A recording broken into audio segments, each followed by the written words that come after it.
I wanted to make my family proud, and I don't understand why I'm different from all the other kids. A lot of people don't know that I had a brain injury when I was a child. One day at school, somebody says, "Hey, look at all the fire engines outside." And most of the kids in the class never saw a fire engine, and firefighters are like my heroes. I want to see it. I take my chair, and I carry it to the windowsill, I put it down here, and I climb on it, and I could just kind of see the outline of it, and I see the firefighters, and I'm on my bliss. And just when I had that highest moment, one of the other kids is grabbing my chair, and I go back to turn like this to see who's doing it, and I fall head first right into the radiator, and I was bleeding, everywhere. There was a pool of blood.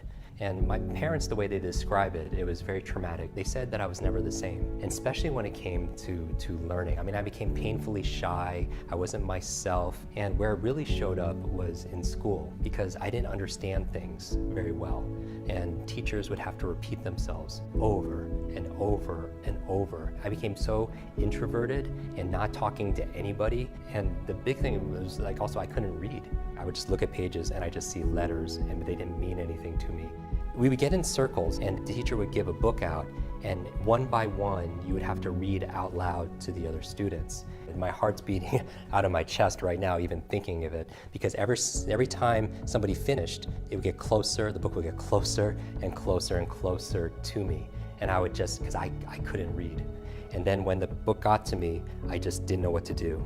And I would just stare at it and I would just start crying. The teacher would come and take the book and then pass it on to the next person. And I remember my teacher pointing to me, talking to another adult, saying, "That's the boy with the broken brain." And I always thought, it really pushed something deep inside of me saying that I'm not enough. There's something that was wrong with me, that I wasn't like everybody else, that I couldn't be like them. And it took me actually an extra 3 years to learn how to read. I taught myself by reading comic books when my parents thought I was sleeping. I would be under the covers with my flashlight every night looking at the pictures. My favorite comic books growing up were the X-Men.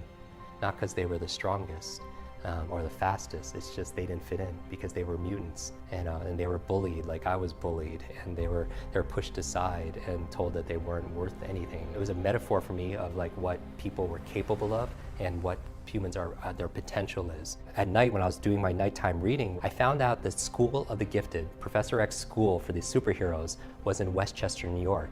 And that's where I grew up, in the suburbs of New York City. The next day, I got on my bicycle and I started riding around my neighborhood trying to find the school for the X-Men.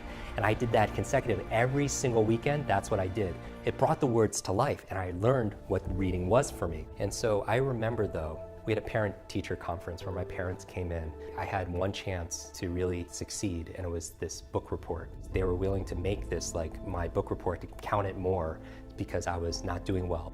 And we decided on a topic, and that topic was on Leonardo da Vinci. She thought that it would be interesting, for me to study, to learn about, this genius. They say that he had dyslexia, and he had some learning challenges. And I had this heart-to-heart talk with my parents saying, I know I haven't measured up to this point, but I'm gonna make you proud. And I picked up every single book on Leonardo da Vinci. I mean, I just dreamt about Leonardo, and at breakfast I would read about Leonardo, and everything was about this person. This was where the spotlight is on you and you have to be able to perform, and this is gonna decide if I was something. And that it was more than a book report. And when we get there in class, the teacher said, "Okay, Jim, I want you to give a presentation in front of the class about it." And my life just, right now, my world just crumbled. Because growing up with learning difficulties, I was painfully shy, because it was like going back to that reading circle again, where I had to talk in front of a group of people, because up to that point, I never did that. And so I looked her right in the eyes, because my heart was beating on my chest, I was sweating so much. And I said, I didn't do the book report, and I basically lied. She just took me for my word, and I got a 0. While I had in my backpack, bound, this book report, which signified all my dreams and my potential there. I remember to this day walking up, out of the classroom, and there was a trash can right there, and I threw the book report in there. And along with that, everything in terms of my hopes and my abilities, my pride, my promises, it just felt like it just went in the trash. And I still look back with, regret and sorrow that I didn't step up to be able to do that. But I was a product at that moment of my conditioning. I was believing my self-talk that I wasn't enough. Your brain is this supercomputer, and your self-talk is the program it will run.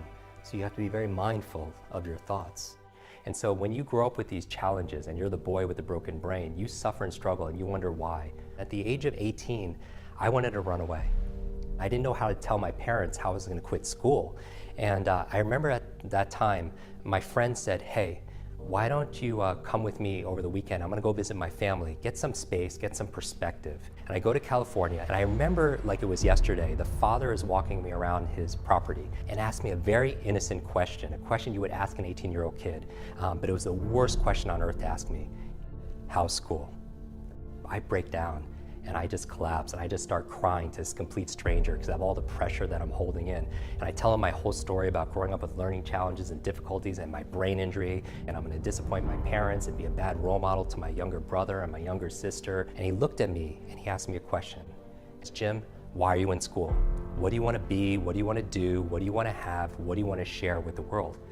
I didn't have any answers because I'd never asked myself that question before. And he pulls out a journal out of his back pocket and he takes out a couple of sheets of paper, tears them out and hands them to me with a pen, and he makes me write down my answers.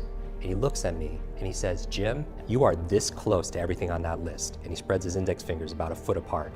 And I'm thinking, there's no way. Give me 10 lifetimes, I'm not gonna crack that list. And he takes his index fingers and he puts them to the side of my head. And between that, obviously is my brain, meaning that's the bridge to everything that I need in life. That's the key to unlock this, to unlock my dream life. And so fast forward, I'm back at school and I'm sitting at my desk and I have a pile of books that I have to read for school and a pile of books that I committed to that I want to read. So what do? I don't eat, I don't sleep, I don't work out, I don't do anything. I don't spend time with friends. I just live in the library. After a while, I end up passing out one night in the library. I fall down a flight of stairs again. I hit my head again, and I wake up in the hospital 2 days later, and I have wasted away. I'm down to 117 pounds. I thought I died. I mean, it was the darkest time in my life because I felt like, what's my value on this planet? But when I woke up in that hospital bed, another part of me woke up saying there has to be a way of fixing this. And as soon as I had that thought, the universe responded. The nurse came in with a mug of tea, and on that mug of tea was a picture of a genius, Albert Einstein, and it had a quote, "The same level of thinking that's created your problem will not solve your problem." And it made me ask another question again. What's my problem? And I said, my problem is I have a very slow brain. I'm a very slow learner. Maybe I could learn how to learn faster. And I was like, okay, where do I go to learn? And I thought, oh, school. And I started looking through all the classes and I started reading every single one. And I realized all these classes are on what to learn, but there were 0 classes on how to learn. How does my brain work so I could work my brain? How does my memory work so I could work my memory? And I made that my study. And that was my aha moment. A light switch just went on and I started to understand things for the very first time. I started to have better focus. I started to read faster and I wasn't getting distracted all of a sudden. I mean, I started to make friends. I started to be more confident and being more happy and having more joy and enjoying myself. And I remember when I had that epiphany, I couldn't help but help other people, because why did I have to suffer and struggle, go through all this difficulty when I could have been taught these easy to learn techniques about how my mind worked, how memory worked? And so I wanted to start helping everybody. That's been my quest for the past 25 years. And I remember recently, I remembered somebody's name in an audience, and that person referred me to the chairman of 20th Century Fox. And I get a call from their office saying, hey, I heard about your work. I want you to please come in and spend a half a day with our executive team. And I go there on a Friday morning and I give one of the best trainings I've ever done. When I'm done, the chairman of 20th Century Fox comes to me and says, Jim, this was incredible, one of the very best trainings we've ever offered.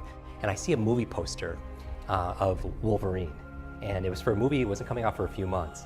And I was like, wow, I can't wait to see that film. And the chairman comes to me and says, Jim, I didn't know you liked superheroes. Like, we have another 30 days of filming the new X-Men movie in Montreal. How would you like to go there and be there and just experience it? And I was like, that's incredible. I'd never been on a movie set before. And so he picks me up the next morning, Saturday morning, 8 o'clock. We get on the plane, they call it the X-Jet.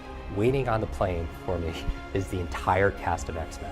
I see Wolverine and Professor X, and I'm sitting between Jennifer Lawrence and Halle Berry, and I get to share some of my brain tips and speed reading and memory tips to these amazing superheroes. And when we get to Montreal, the very first scene took place in Charles Xavier's superhero school. And I'm still this 9-year-old boy, and I'm looking at this school, the place I've always dreamed, that I've always searched and seeked for. And I got to see my superheroes come to life right in front of me. When I go home after that, there's a package waiting for me. And it's the size of maybe a television. And I open it up, and it's this photograph of me and the entire cast of X-Men. There's a note in there from the chairman of Fox. And it says, Jim, thank you so much for sharing your superpowers with all of us. I know you've been looking for your superhero school ever since you were a child. Here's your class photo. What I've learned is this. A lot of people say, oh, I'm not that smart, or how smart am I, or how smart are my kids? They're asking the wrong question. It's not how smart you are, it's how are you smart? A superhero for me is somebody who is on the path of discovering and developing their superpowers, like their strengths, their unique ability, their unique talents. And I feel like the world needs more superheroes. And the world deserves more of us to be able to show up, that there's a superhero version of all of us. Find your superpower.